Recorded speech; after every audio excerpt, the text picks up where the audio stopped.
Welcome back to another episode of Talkers on the Wall. We got a brand new series. What, bro? I gotta start again, dude. Ah! This is high level production. I know. Yo, is that Night of the Seven Kingdoms right there? No, it's actually the morning of the Seven Kingdoms. Oh, well, all right. Yeah. All right. Okay. So the brand new series for Game of Thrones is coming out, A Night of the Seven Kingdoms, a 6-episode, 30-minute long per episode series. Oh, I didn't even realize it was only 30 minutes. That's going to be quite short for... I know. It's one of the biggest critiques that people are saying about the show. But a lot of the reviews are in, and a lot of people are digging it. And I'm very hyped for it. I'm currently listening to the audiobook and then just bought the book for a trophy. Yeah, well, the way I understood it is that it's multiple short stories. It's not a book. Yeah, it's like an anthology series? No, it's not an anthology. Many short stories? No, it's like a novella. Oh, yeah, okay. Yeah. But yeah, no, it's going to be a very short form, like the shortest compact form we'll see. Game of Thrones. Is there only going to be one season? Is there only one novella? Well, there's multiple. There's 3 novellas. For sure, 3 seasons. I believe they're already just saying F it, we're going to record season 2 right now. Yeah, if it is only 30 minutes an episode, I suppose that makes sense for the novella length of a book. 6 episodes, I mean, that still brings you to 3 hours. So. Yeah, no, I mean, a lot of people were like, they should just release it all at once, but I actually am a big fan of weekly releases. Weekly releases do keep the hype going. Yeah, and I feel like it just brings the community more together on it. But let's just kind of go into general thoughts, and kind of expectations. Yeah. Where would you see this, based on trailers or any history of the? Well, based on strictly trailers, and it could be just how they edited it.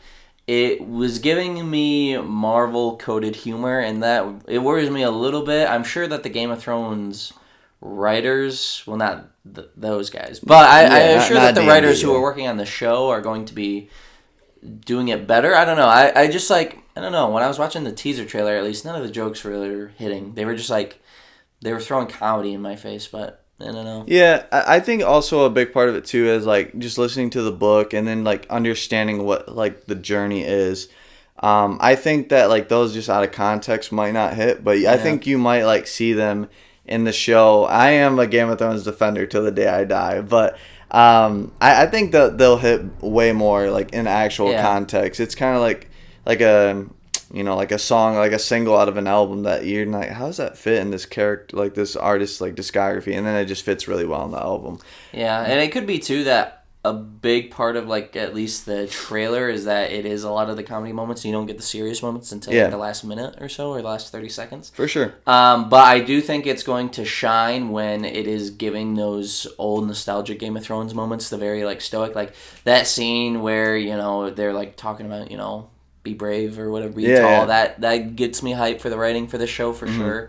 And it also reminds me a lot of the King I just watched with Timothée Chalamet, where he's talking to his army to be make it England, make it yours, and then when Duncan is are there no true knights among you? It is giving me very reminiscent vibes. Yeah, great movie, by the way. You should check it out. Yeah, I'd say my expectations and kind of what I want to see from it.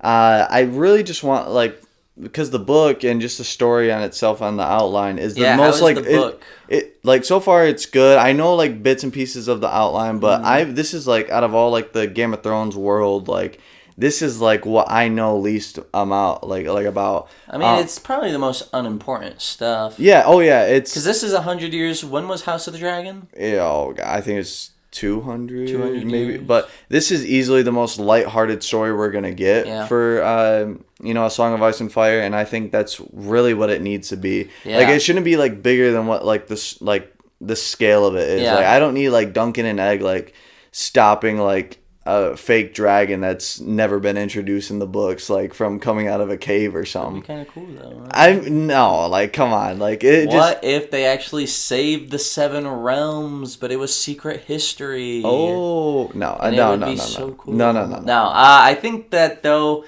with this, based on what I've read about the novellas, I haven't read too much, but they seem like they are very much more storybook like esque. Like Game of Thrones has always been very realistic, but everything that I've seen from Yeah. what is it, Duncan the Egg or What Sir Duncan the Tall and Egg. Yeah. It seems that it's very almost fairy tale coded, where there's going to be a lot more like happy endings type of stuff. Things just kind of work out. I think this will easily, and it's a lot more joyous. I think. It will be a lot more joyous, a lot more like festival like type of vibes. It will easily be the most grounded Game of Thrones story that will like lack of magic, no dragons, no White Walkers. Like this is just straight up common folk. How does this character deal with this character, and what predicament can the think dynamic? There's gonna be any magic? No, I'm saying like the least amount of magic. And is this the time period when like Brendan Targaryen is alive and like the One-Eyed Raven, is that like this time period? I mean, yeah, he's they could make an appearance because doesn't he fight him? Actually, no, I don't. I think this is a little bit after the Blackfire rebellions. Okay. Because I mean, it's so weird, like, because now we're like in weird like moments of like when the shows are happening. So, but I believe that it's like the last Blackfire rebellions happened. It's been decades. It's been a while. It's been probably like a year or at least several months. But I'm a big like wiki summaries guy when it comes to like the novellas for the stories that are deep within Game of Thrones. So I remember Sir Duncan Nicole had some bits to do with the Targaryens. Like they influence history, but it's not like a huge part. It's not like the House of the Dragons or the Game of Thrones type of story. But there was a lot going on. Well, and spoiler, I mean, Egg isn't a Targaryen. He's so like a runaway prince or whatever. Yeah. But I'm just very excited to be back in this world. Like I love A Song of Ice and Fire. I love the world so much. I love the politics, even though like this will probably have the least amount of politics in it. But yeah, I mean, honestly, I think really it would be like a big blessing is if this show could take pressure off of House of the Dragon. Yeah, because the amount of pressure that season 3 of House of the Dragon has on it. Just such different shows, though. No, I get it, but I'm just saying, like. Do you think that in what I don't want to see, but in what I hope doesn't happen, is that they shoehorn a bunch of like prophecy stuff into this story, like they did with House of the Dragon, where Daemon Targaryen basically got the whole plot. It's all a story. And then they got the Aemon Targaryen is like. What if he's what if Egg is actually like he is future sight or whatever, and he starts talking about Daenerys or some shit like that at the campfire? That'd be. I would be like, oh my God. Yeah, no, I think this really truly needs to be its own like standalone in the world type of thing. Like, I get it. It's tempting. You want to tie him up. Yeah. Like I don't want references.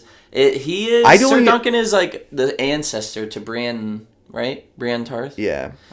Do you think like they'll do like in the show like he'll meet some woman named Brienne and he'll be like, that's a good name, or some shit like that, or he'll be like, say that again, type of shit? Do you think they're gonna make a callback to her? No, but listening to the audiobook, the name Brienne is like flown around a little bit. I don't know if it's any importance to it. Yeah. But callbacks, it's all loop. Yeah. It's all loop. I mean, if it's in the source material, then like there's not. I mean, I would be okay with it. But do you think? So I mean, right now, of course, Jaime is your all-time favorite character. Do you think Duncan has any chance of like snatching? Yeah, I mean, he's the greatest knight in the realms, they say. Yeah. A whole 2 pages dedicated to him in the book. Yeah. I mean, he's a bad dude. He is one of the GOATs. I mean, you could make the argument that he is the GOAT. I mean, it's like comparing LeBron to Michael Jordan almost. I mean, I don't know. I need to listen to the audiobook on how Sir Duncan fights, and I need to watch the show if we're going to compare prime show Jaime or book Jaime. Because, like, book Jaime is, like, regarded as, like, the Rayquaza of swordsmen. It's like him. But you can make the argument for Barristan, Sir Arthur Dane, who I believe is just way more, like, buffed up in the show than he is in the books. But, like, Jaime is, like, he's Timothy in the books. And, I mean, I always back up Jaime in a lot of times. Still lost to the Boy King. Hate to see it. Yeah, he lost. You forget the part where they captured Jaime. He killed 10 of our men already. Yeah. It was 18,000 A versus. loss is a loss. Yeah, I guess as a general, yeah, but as a swordsman, like what? I don't know. Give me prime Jon Snow. I don't know, man. Give me a break. Come on. Give me a break. Come on. Best in the North. I don't know. Okay, we're talking show Jon Snow versus prime show Jaime Lannister. Yeah. It's really not even that close. Oh. I mean, literally, Jon Snow got his ass beat by Carl Tanner and then multiple Thens. That is so early. It's so early on, you know. That's season 2 and season 4. Yeah, that's so early on in the show. Like you put in, you know, because Jon Snow's not even in his prime until like maybe season. What's his one-on-one? I didn't even mean that. Bro just had a neuron activation. True. We're getting very off topic. No, for Knights of the Seven Kingdoms. I said we can literally talk about Game of Thrones It's forever, true. and I'll still be I'll be like a fish on a title hook. for the show: Seven Kingdoms and Game of Thrones talk. Yeah, it's really all it is. But I just think for my expectations on like kind of like where I think it's gonna be. I think it's gonna be lighthearted. I think it's gonna be very dependent on Dunk and Egg, which is fine. I mean, the book is too. Really hope that. You know, it's just never gets stale. Like, if you were going to rely on two characters like that, like, it cannot get stale for a moment. They gotta have great chemistry. Yeah, you gotta have, like, Edward Elric, Alphonse level. Oh, yeah. Do you think this is gonna be a Joel Ellie type of situation? Because that's kind of what all these stories end up boiling down to. Is like a Last of Us, like, get child to point A to point B type of thing, and then the child's special, and we already know that he is, so... Yeah, I mean, no. I mean, Yeah, no, I mean, just by royal blood, he's special. I mean, maybe you could make him... Oh, gosh, I forgot what they call, like, the Targaryens that have dreams. Dragons? No, but that's not too important. But I don't think it'll... I think this might be a hot take. If we're comparing HBO shows, like, I guess not really, but Duncan Egg is going to be a way better dynamic than Joel and Ellie. Yeah, I didn't watch the shows. Yeah, I mean, it's... I think... But I watched the gameplay, so I know, like, I watched the playthroughs. I think it'll probably be better than the game Joel and Ellie, too. And the game wasn't even, like, it was okay. It was, like, for me, it's just, I don't know. I mean, you're just not a zombie guy, but... Yeah. I just think that what would be fun is if at the end of Night of the Seven Kingdoms... They said this we Game rank, of Thrones. No, we rank dynamic duos. We do a duo tier list for Game of Thrones. Yeah, I mean, you could do, like, Samwise with Jon and Jaime and, I guess you could do Jaime and Brienne, yeah. Yeah, Bronn and Tyrion. Yeah, it'd be good. Is there any, like, good House of the Dragon duos? There's good rivalries. You have the show versus pacing. Yeah, show versus interest. You could... No, I mean... There's not really... I don't think of... Like, the closest you could do is, like, the two queens. Alicent and... You know, but they're not. You even literally like have to force like out of canon ways for them to meet up in season 2, and it's not even that great of an. And spoiler alert for House of the Dragon, like Alicent is literally cooped up in jail for the rest of the story, unless they change like something dramatic. I mean, they've already been changing some things, so you never know. Yeah, but I mean, honestly, I'm very excited for A Night of the Seven Kingdoms. I do think that this is the least excited I've ever been to watch a Game of Thrones show. Yeah, I haven't been feeling the hype. But that's fine. I think first... I feel like that's like less hype to live up to is almost good. Yeah, there's not as much expectations. No, and I think it's definitely the way they propelled it. The reviews are coming in good. Yep. I did hear a lot of like juvenile humor. So like you said, like the MCU humor like scares you a little bit. I don't know. I think it'll be better in context, but we won't know until we watch it. Yeah. I don't think it'll be anything that like ruins it. It just like I say this all the time. It might stop it from being like a 8 to 9 out of 10 show. Yeah, I could see that. And like, you know, some of the humor is like I don't know. It could just be very like random coded. Like the scene that I was just watching the video to get a refresher on everything. But when Egg is like, "Where are you gonna get the dogs?" and Duncan just like barks. It reminds me of that sports commentator scene where he's like, I'd eat everything on the pig except the squeal. Oink. And I'm like, it's so random. It is kind of funny. Yeah. And so, well, I will say I did listen to that part in the book, and it's good. It's better in context. Okay. Yeah, because they're like going back and forth because like Egg is like questioning like Dunk like, like, yeah, you're not a knight, and he's like, well, I'm fierce, like because Dunk's not that smart of a character. Yeah. He's just like a big oof, and then Egg is like kind of like the witty, like. So we got like the small smart guy, and then the big dumb guy. Yeah, kind of. But what he lacks in intelligence, he makes up in bravery. And there's a lot. Boom! I could write this show. There's a lot of time. I mean, yeah, I just told you. No, what? No, Yeah, you didn't tell me the bravery thing. Yeah, but that's just literally just a trope. I mean, yeah. Yeah, but I just hope it's more than the tropes, though. Is what I. Oh yeah, I mean, yeah. There's just the outline, but we'll see what goes in between the lines. Yeah. But yeah, I mean, I'm very excited. Is there anything you guys want to talk about? No. I don't want a bunch of references to stuff.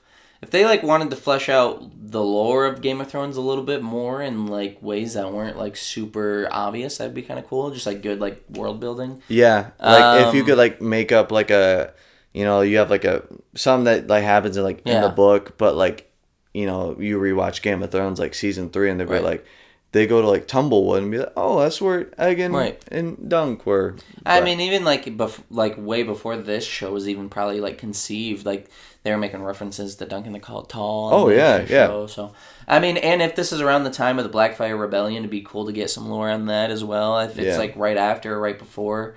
I would like to see a lot more of that stuff because the Blackfire Rebellion is one of the most interesting points of the lore for me. I kind of wish they would make that into a show, but. I mean, at this point, we're just milking the udders of Game of Thrones for, like, every little thing. Yeah, so. I mean, one thing I'd really like to see is, even though it's very hinted at, there's a lot of stories about it, maybe, like, 15 years down the line, I'd love to see a Robert's Rebellion. As a prime Jaime stan. I don't know. It'd just be, like... He'd be so, I don't know. Was he even, like, goated during that war, during the rebellion? I thought he was only goated after. No, I mean, he was literally, to be fair, it was in... Because that was, like, when he first killed a man. So he hadn't even killed a man until one of the battles there or whatever. He squired for... Right. Well, no. Low-key was not the goat. He was. He was literally a Kingsguard at 15, but... Yeah, but that was, like... The Mad King made him. End of the war, yeah. I mean... he just won a bunch of tournaments and all that type of stuff. And he squired for Barristan. Like, yeah. Come on. But, yeah. I would like to see some prime Barristan, though, and see, like, Sir Arthur Dayne, like, putting it down. Like, that would be very cool to see. Cool. And then, like, just to get more of the, like, old king, old Targaryen family dynamics, and then you could see, like, a lot more, like, theory stuff. I would love to see just, like, an actor really, like, deep dive into, like, the psyche of the Mad King, though. That'd be super entertaining to watch. Yeah, and I feel like they could do... Oh, man, there's, like, so much in Game of Thrones I'd like to see done, but, I mean, at a certain point... Just no sequels. Yeah. No sequels. The ending is what... No, come on. But, yeah, that's going to wrap it up. We hope you enjoy The Night of the Seven Kingdoms. It will be a weekly series that we cover. And, yeah, peace.